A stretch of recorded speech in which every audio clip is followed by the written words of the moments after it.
Bonjour et bienvenue sur notre chaîne des rendez-vous de la filière de sécurité.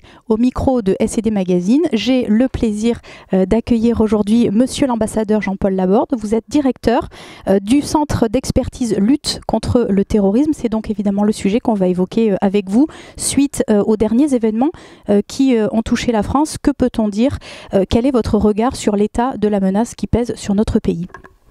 Bonjour tout d'abord, aussi à vos auditeurs et vos spectateurs. Je dois dire que, je le dis toujours, la menace elle est malheureusement permanente. Elle est permanente du fait de deux types de, comment dirais-je, de ressources terroristes, on pourrait dire. La première est ce fameux terrorisme low cost qu'on a ici maintenant, d'une manière régulière. Et puis, éventuellement, le retour de djihadistes bien entraînés. Sur le premier point, nous avons quand même bien évolué. Je trouve que on fait des progrès puisqu'on arrive à enlever l'utilisation, enfin à voir un peu comment on peut faire pour enlever les possibilités d'utilisation d'Internet par les organisations terroristes. Ça, c'est un point qui avance bien, vite. Les capacités de réaction françaises sont bonnes. C'est souvent à 1 heure par rapport à la mise en position de la publicité terroriste, on pourrait dire. Malheureusement, les terroristes à ce moment-là se sont orientés vers les réseaux sociaux.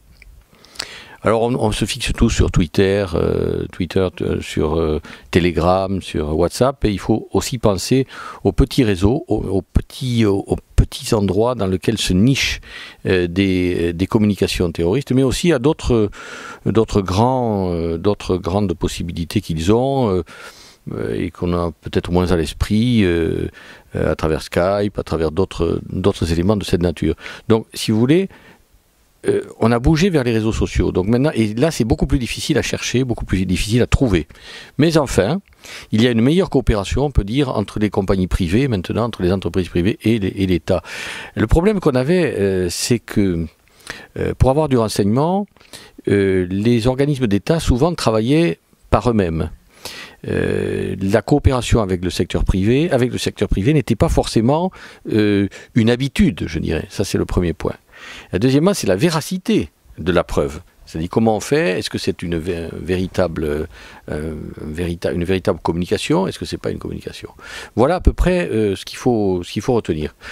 Ça n'empêchera pas, malheureusement, et il faut toujours s'incliner devant les victimes qu'on a eues encore la semaine dernière, ça n'empêchera pas le terrorisme low cost, mais si on peut éviter ces systèmes de communication, je crois que c'est vraiment la mesure à prendre, et le gouvernement français a pris des mesures qui sont très bonnes. Ceci étant, il faut mieux expliquer à la société civile, savoir que la société civile doit aussi se protéger, on doit regarder autour de nous, nous tous, je dis vous, nous, et puis travailler en étroite collaboration avec le secteur privé.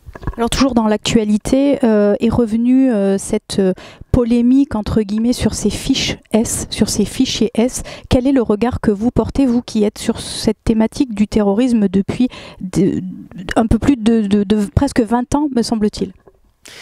Bon, les fiches, elles essayent de prendre, ce sont des fiches de quoi? D'information.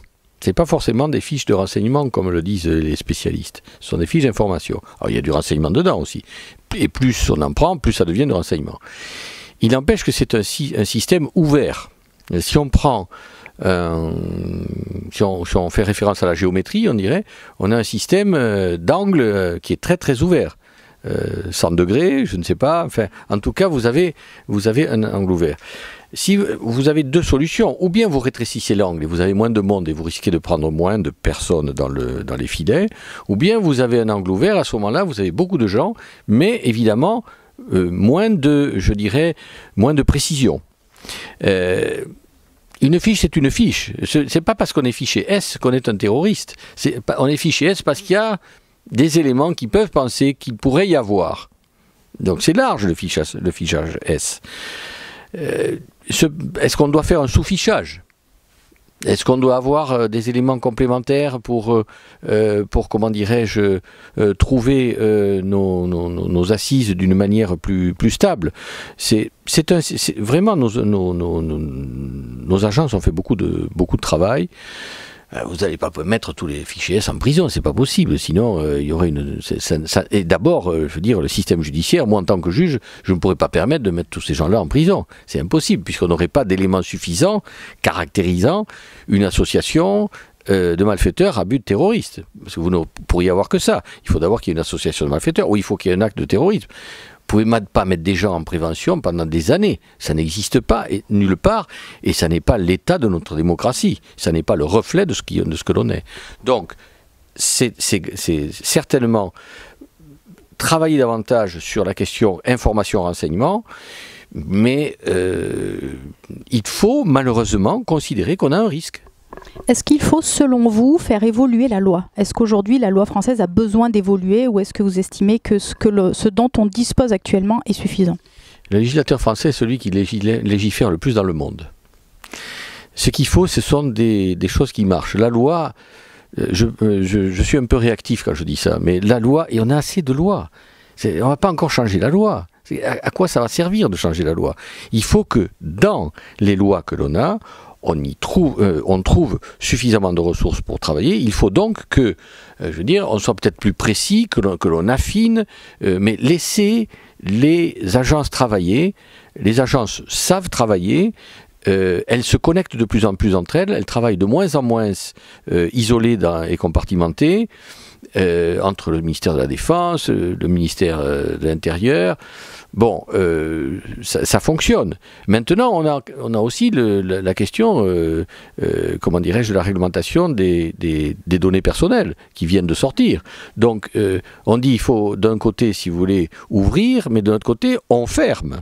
N'est-ce pas? On ferme les données. Donc, il faut aussi considérer qu'on a des impératifs différents. L'Europe a des impératifs, nous avons des impératifs qui font qu'on doit aussi protéger, quelque part, la vie privée. Alors, vous me direz, et je suis tout à fait d'accord avec ça, le premier des droits de l'homme que l'on doit protéger, c'est le droit à protéger sa vie.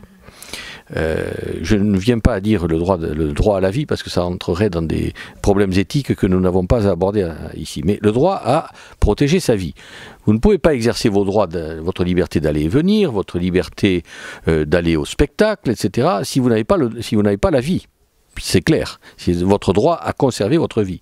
Donc il faut aussi considérer qu'on doit pouvoir avoir, et ça c'est pour les tenants de la société civile, qu'ils ne soient pas effrayés d'avoir des législations qui soient un peu intrusives.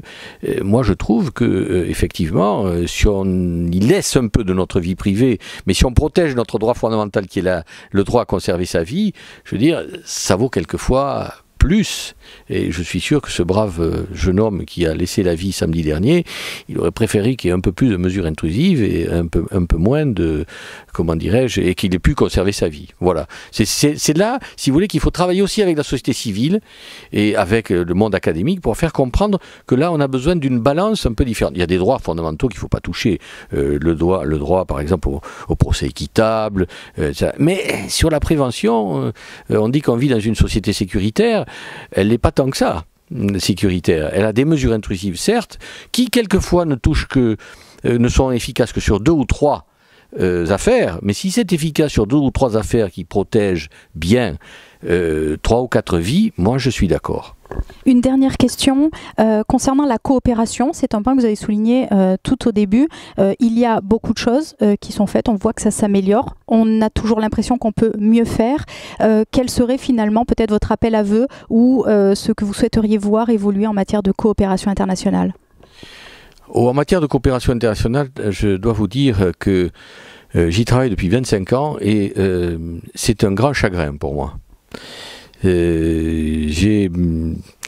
me fait mal de parler de ça parce que je trouve que ça marche pas suffisamment. C'est pas suffisamment rapide, c'est pas suffisamment, comment dirais-je, précis. Alors qu'est-ce qu'il faut faire? Pas besoin de loi. Les traités sont là, tout ce qu'il faut, nous l'avons. La question, c'est que nous sommes dans un monde où le monde de la sécurité et d'ailleurs le monde judiciaire, peut-être encore plus que le monde de la sécurité, travaille plus pour des intérêts nationaux que pour un intérêt international. Ce qui est logique.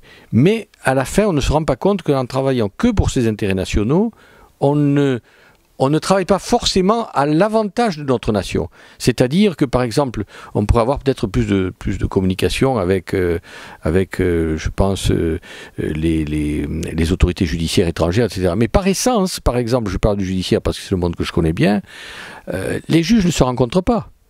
Les juges d'Irak, vous n'allez pas leur faire rencontrer les juges français, ils se rencontrent très rarement. Et puis ils ne parlent pas forcément de ça, ils se parlent peut-être d'autre chose, de principes généraux, du droit. Donc c'est ça qu'il faut changer, c'est les pratiques. Il faut que les procureurs, les juges se rencontrent, les policiers se rencontrent, ou les gendarmes vont se rencontrer, ils font des choses. Mais pour les procureurs et les juges, il n'y a pas assez de rencontres. Ce qui fait que quand on a affaire à une affaire judiciaire, on reprend immédiatement notre réflexe, tous. On reprend immédiatement notre réflexe national. Ah, est-ce que cette infraction correspond à l'infraction que nous avons, nous, dans la législation? Enfin, des histoires techniques. Mais, à la fin, on ne va pas donner la confiance nécessaire à l'autre. Donc, il faut bâtir un monde de confiance entre ces agences-là pour que, quand il y ait des affaires, il y ait un flot régulier d'informations qui passe d'une manière juridique, légale, mais en ayant d'abord la confiance. Je crois que c'est ça qu'il faut changer. Merci beaucoup, Monsieur l'Ambassadeur, d'avoir répondu à nos questions. Merci à vous de nous avoir suivis. Très belle journée à tous.